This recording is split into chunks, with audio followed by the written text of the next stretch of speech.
aí, meus bidos titãs? Bom, galera, eu finalmente comprei os meus primeiros quadrinhos em relação aos novos titãs e eu comprei nada mais nada menos do que os volumes 6, 7, 8, 9 que trazem a primeira aparição da Terra, contam toda a história do relacionamento dela com os titãs, até vir o contrato de Judas, o Robin virando Asa Noturna. Então eu dividi em duas partes aqui, o volume 6 e 7 neste vídeo, o volume 8 e 9 no próximo vídeo, beleza? Então hoje vamos falar sobre a primeira aparição da Terra e sobre a chegada do personagem Vigilante.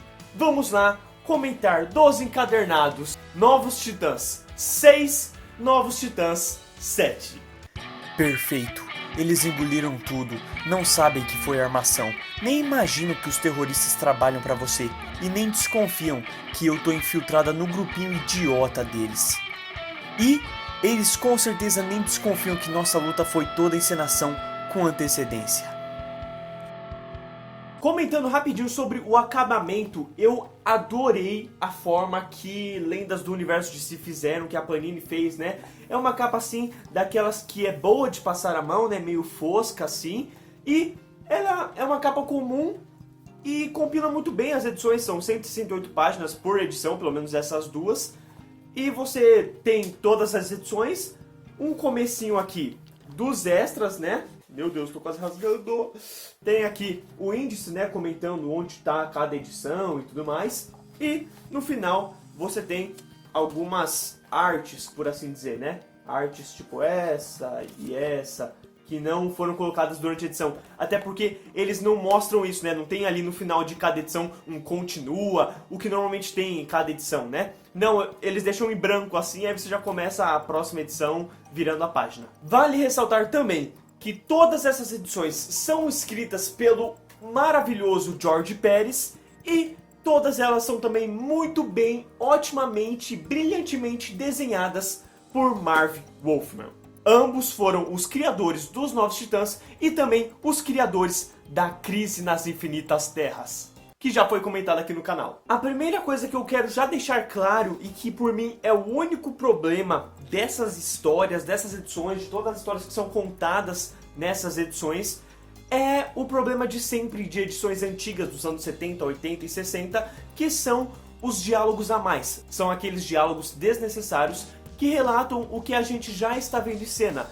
Então, são algo que normalmente está ali para encher linguiça, que estão ali de uma maneira que não precisavam estar e que você não vê mais tendo essas paradas, esses quadrados a mais, esses diálogos a mais. De resto, você começa a edição 26 exatamente com uma discussão a drogas, a crianças vendendo drogas para ganhar um dinheiro fácil, a crianças abandonando a família simplesmente porque cansou da família.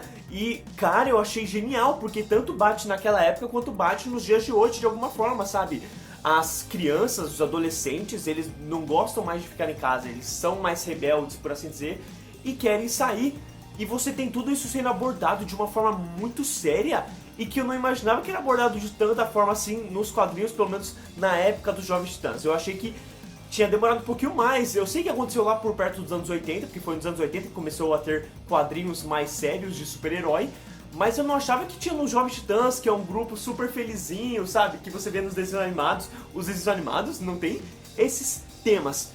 E nessas edições tem, pelo menos as primeiras edições do volume 6, tem o assunto das drogas, das crianças se envolvendo nas drogas, os Jovens Titãs resolvendo isso e até mesmo rendendo uma participação do Ricardito, né? O sidekick do Arqueiro Verde, onde eu só fiquei na dúvida se nessa época ele já tinha se metido com drogas ou se ele ainda ia se meter com drogas. Porque ele se meteu ali bem no momento ali de quadrinhos envolvendo drogas de crianças, né? Depois disso ele vai embora, quando o assunto resolve, ele não aparece mais. Então foi essa a minha única dúvida, porque um dos arcos mais famosos nos quadrinhos em relação a tema sério é o envolvimento do Ricardito nas drogas, né? No vício. Outra coisa que eu já gostei também é que a história te explica exatamente tudo o que está acontecendo. Isso, na verdade, sempre foi um ponto positivo nas histórias antigas, né? Sempre que você chegava numa edição, ele explicava quem eram os personagens, o que estava acontecendo, de onde os personagens estavam vindo, e essa edição começa exatamente dos personagens voltando de alguma missão no espaço, de alguma luta, alguma guerra que eles tiveram, e eles estão voltando para a cidade onde tem a Torre dos Titãs, né? Eles estão voltando já faz um tempo que eles não estão na Terra. Então você entende isso, os personagens estão cansados, você entende tudo que está acontecendo e também você percebe determinados problemas que vão se desenrolar durante as edições. Temos o Robin, que tá sendo um baita babaca com a Estelar. Eles estão em relacionamento ali, parece que se encontrando, mas ao mesmo tempo o Robin, ele não sabe o que ele quer da vida. A Estelar só fala que ama o Robin, e o Robin, ele dá respostas cruas, ele ignora a personagem, é um baita relacionamento tóxico. E o Robin dá umas desculpas de que ele tá com muita coisa na cabeça, ele quer ser o Batman, e ele tem um Batman, e ele tem outra coisa, ele tem a missão, ele tem não sei o que.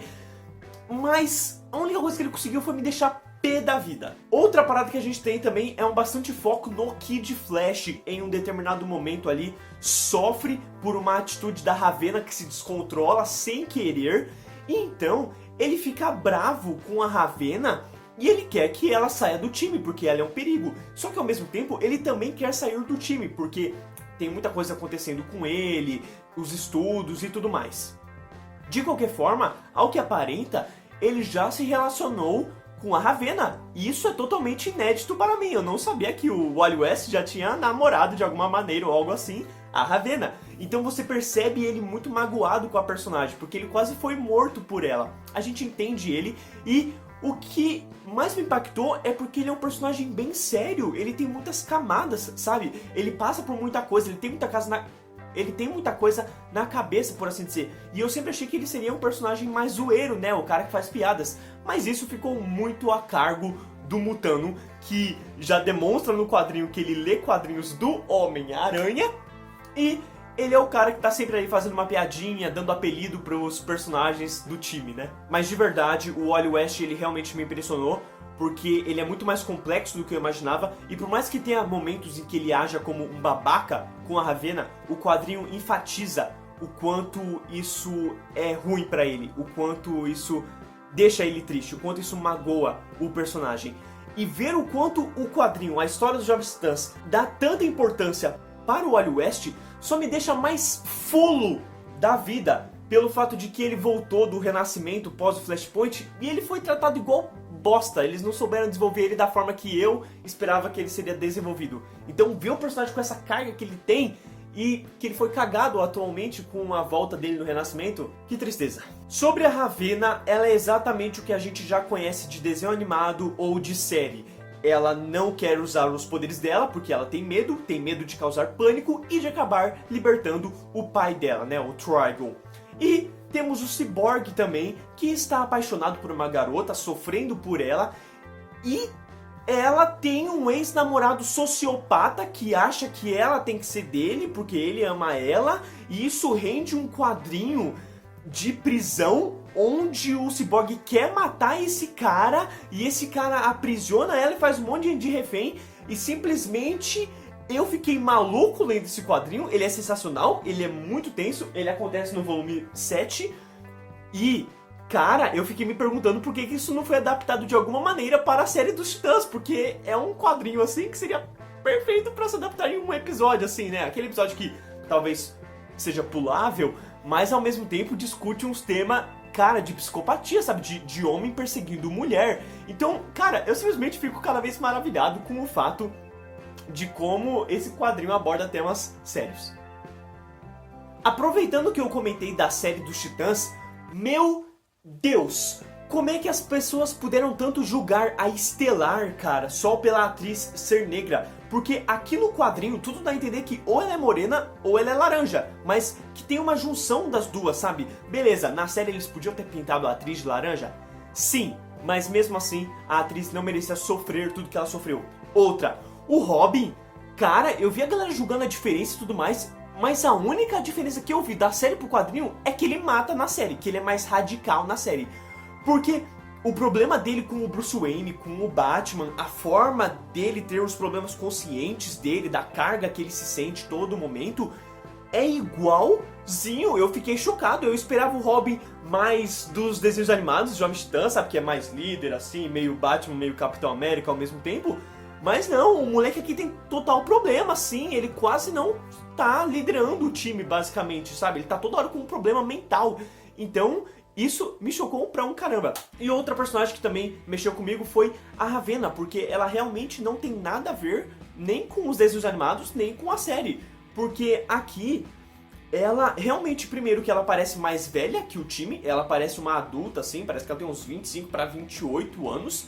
E ela é muito mais contida do que ela já é nos desenhos animados e na série. Ela realmente se conserva pra caramba, ela não fala muito sobre o que ela sente, e eu fico me perguntando se teve algum momento que os quadrinhos dos Jovens Titãs abordaram isso, né? Aprofundaram o que ela sente. Porque o Cyborg e o Mutano, em um determinado momento dos quadrinhos, comentam o fato de que se um dia ela vai se abrir pra eles, porque ela sempre se guarda. Então eu fiquei me perguntando se isso vai realmente acontecer em algum momento, se aconteceu ou se não, deixaram ela sendo autocontida assim pra sempre. Aliás, citando uma parada aqui como bônus, é que é muito legal que tem umas participações do Jason Todd nos quadrinhos, onde ele pergunta se um dia ele vai participar dos Jovens Titãs, ou se ele pode virar um Robin, e é muito engraçado, porque tudo dá a entender que ele é simplesmente um adotado do Bruce Wayne, por enquanto. Mas agora, focando nos assuntos principais dos dois quadrinhos, temos a virada do Adrian Chase para o Vigilante, o que eu achei sensacional. Eu simplesmente amo quando eu leio algo que é a primeira vez que está acontecendo no mundo dos quadrinhos. E simplesmente é isso que tem aqui. O Adrian Chase eu conheci pela série do Arrow, que é um personagem totalmente diferente, né? Mas eu descobri a história do personagem em si pela série, por informações nerds. E aqui a gente tem um homem, que é o Adrian Chase, que ele simplesmente é um cara da lei, assim, é um cara judicial, né? Que ajuda os Jovens Titãs. E ele vai realmente ficando mais selvagem com o tempo, né? Porque ele quer acabar com as pessoas que são do crime, corruptas. E, cara, é o que a gente vê em séries e filmes e tudo mais, que simplesmente não dá pra acabar com esses caras na justiça. Você tem que ir por um outro caminho, né? E aos poucos ele vai seguindo esse caminho, só que em um determinado momento ele se ferra. E aí acontece uma explosão que dá a entender que matou ele e a esposa. Só que nessa hora eu falei, não, porque ele tem que virar um vigilante. E aí, cara, do nada, os Jovens Titãs começam a se meter em umas encrencas, eles quase morrem. E aí os vilões começam a tomar tiro na cabeça e eles começam a morrer, tá ligado? E aí é muito louco, porque aí a edição traz o vigilante, mostra determinado personagem descobrindo que é o Adrian Chase. E eu achei sensacional, é muito legal, ele aparece assim, e você entende todas as motivações do personagem para se tornar o vigilante. É meio rápido, é meio do nada, como ele arranja o uniforme e arma, tipo, não explica essas coisas, ele simplesmente aparece como vigilante já, de um quadrinho pro outro, mas ainda assim é muito bem feito e eu fiquei muito empolgado por ter o quadrinho com essa primeira aparição do anti-herói. E então temos o assunto principal, que foi o motivo de eu ter comprado essas duas edições, que é a primeira aparição da Terra, né? Ela aparece ali resolvendo um determinado assunto, o Mutano aparece, os dois brigam, é a primeira relação, depois nos dois quadrinhos ela volta, e aí ela basicamente entra para o time dos Titãs e começa a virar amiguinho de todo mundo. Amiguinho de todo mundo não, né? A galera começa meio desconfiado, tem até um momento ali em que o Wally West fala que desconfia dela e os caramba, mas ela vai se provando para todo o time. Só que não demora muito para chegar no volume 7 e ter uma aparição do Exterminador, onde os Jovens Titãs brigam com o Exterminador, derrotam o Exterminador, e logo em seguida ela encontra o Exterminador e já revela que ela é uma traíra do time, né, que ela é literalmente um lixo de pessoa. E eu fiquei chocado, porque eu achava que essa revelação, esse tipo de revelação, tanto para o público quanto para... Bom, os Titãs não, né? Pro público, eu achei que seria junto com uma revelação para os Titãs. No caso, não, o público fica sabendo antes pra depois você ter que ficar aguentando ela no time, sabendo que ela é falsa, uma vagabunda, e que os Titãs não sabem disso. E você só fica lendo falando, meu Deus, quando é que isso vai acontecer? Lógico, eu sei que vai acontecer no Contrato de Judas, que é só no outro volume. Mas eu realmente esperava que a revelação iria acontecer no Contrato de Judas, sabe? Pra ser mais forte. Até porque nos desenhos animados e nos filmes animados mesmo, a revelação acontecia exatamente no Contrato de Judas, né? Então eu realmente fiquei chocado com a jogada, né? O comentário já antes, pra você ficar pé da vida com ela. E eu devo dizer, cara, que eu esperava muito mais da personagem. Porque eu realmente fiquei muito inspirado nos desenhos animados, nos filmes, né? E nessas adaptações, a Terra é muito legal. Ela é fofa, ela é gente boa. Você shippa ela com um Mutano, você gosta dela. Ela é uma pessoa super, sabe, arco-íris, flores. e você gosta da personagem, você confia nela. E aí quando você descobre que ela é uma traíra, você fica chocado. Mano, no quadrinho ela é muito chata, meu Deus, eu não aguentava, porque ela fica fazendo um monte de comentário sarcástico, sabe, e idiota, e ela deixa muito na cara. Eu acho que a maioria dos quadrinhos ela pergunta pro time quando é que ela vai entrar no Jovens Titãs, quando é que eles vão revelar as identidades deles, né, o que ainda não aconteceu, e eu tô achando que só vai acontecer no contrato de Judas, então, né, esperando por isso. Ela deixa na cara que você não pode confiar nela, sabe? Os Jovens Titãs, eles também não confiam, mas aos poucos eles vão ganhando essa confiança. E eu, mesmo lendo assim, eu juro, eu tentava gostar dela, sabe? A relação dela com o Mutano é legal, mas não chega perto da relação que os dois têm nos filmes, nas adaptações por aí, sabe? Você não shippa os dois no quadrinho. O Mutano joga umas ideias nela, mas ele joga umas ideias em todas as meninas do grupo. Ele é um baita de um tarado, é muito engraçado. A Terra, em si, é uma personagem que não te atrai. Ela aparece, você talvez goste dela, ache ela legal, mas sinceramente não tem como você amar ela. E aí quando aparece a revelação de que ela é uma vagabunda, pronto, né, já era, você não quer mais saber da personagem. Então sim, galera, essas foram as primeiras impressões de uma primeira leitura relacionada aos Jovens Titãs. É simplesmente muito legal e divertido ver como funciona a dinâmica do grupo, como eles interagem juntos e até mesmo as formas infantis deles agirem, né? Pra alguém que é mais maduro, assim, você lê e você fica, meu Deus, tá, são adolescentes. As ações dos personagens são compreensíveis, tirando quando um velocista toma um soco do Exterminador ou quando um gorila não consegue deter um bandido. Sério, eu achava que eu tava assistindo The Flash pra essas coisas estarem acontecendo.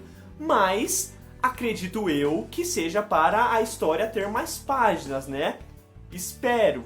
Ah, então, uma aparição da Aqualad ali, uma aparição do Monitor ali, referenciando o fato de que já estavam preparando algo para a Crise nas Infinitas Terras, que foi comentado nos extras do encadernado da Crise, que eu já comentei aqui no canal. E eu não poderia deixar de falar do quão divertido foi ler os apelidos que os Titãs falavam um para o outro, a forma como eles se comunicavam. Juro, eu citei uns aqui porque são muito engraçados. Estrelinha, Douradinha, Bruxa, Homem-Robô, Sucata Ambulante, Lata Velha, Melecoide Biônico, o Pé Ligeiro, Cabeça de Asa, o Salada, Saladinha, Bafo de Guacamole, Cérebro de Guacamole, Bafo de Bozo, Bafo de Grama, Cabeça de Salada. O Mutano merece tudo isso. Menino Morcego, Passarinho, Joelho de Fora. E a Terra, que merecia nada mais, nada menos do que Cabeça de Lama. Por fim, comentando aqui sobre o final das edições, esta edição, o volume 6, é bem fechadinho. Ela tem uma última história aqui que conclui tudo. Daria para você comprar só essa edição, porque ela tem uma última história envolvendo o Trovão e o Relâmpago, a primeira aparição dos personagens, a derrota deles, por assim dizer. Mas, ainda assim, um assunto envolvendo esses dois personagens volta no volume 7, onde é resolvido de vez o assunto, porém, essa não é uma edição que ela é fechada, né? No final da edição 7, você tem os Jovens Titãs encontrando os Renegados, e os Renegados são o time do Batman, e os Jovens Titãs do Robin, então você tem o Robin e o Batman trabalhando juntos, o que por si só já é muito divertido, mas ao mesmo tempo você vê o Robin não querendo o Batman tão de perto, né? É um momento ali de amadurecimento, ele está deixando de ser o pupilo do morcegão, né? Por assim dizer. E no final tem uma luta contra o Quinteto Mortal que deixa um final assim, meu Deus, para você querer ler o volume 8, de onde vai ter a resolução da batalha e terá o início do contrato de Judas. Então galera, é isso, eu espero que vocês tenham gostado desse vídeo, eu realmente adorei essas duas edições, eu quero que vocês comentem o que vocês acham dos quadrinhos dos Jovens Titãs, se vocês já leram essas histórias, se vocês têm essas edições aqui, ou o que vocês acharam de tudo que eu comentei aqui, se vocês concordam ou não, beleza? Obrigado por assistir o vídeo até aqui, valeu, falou!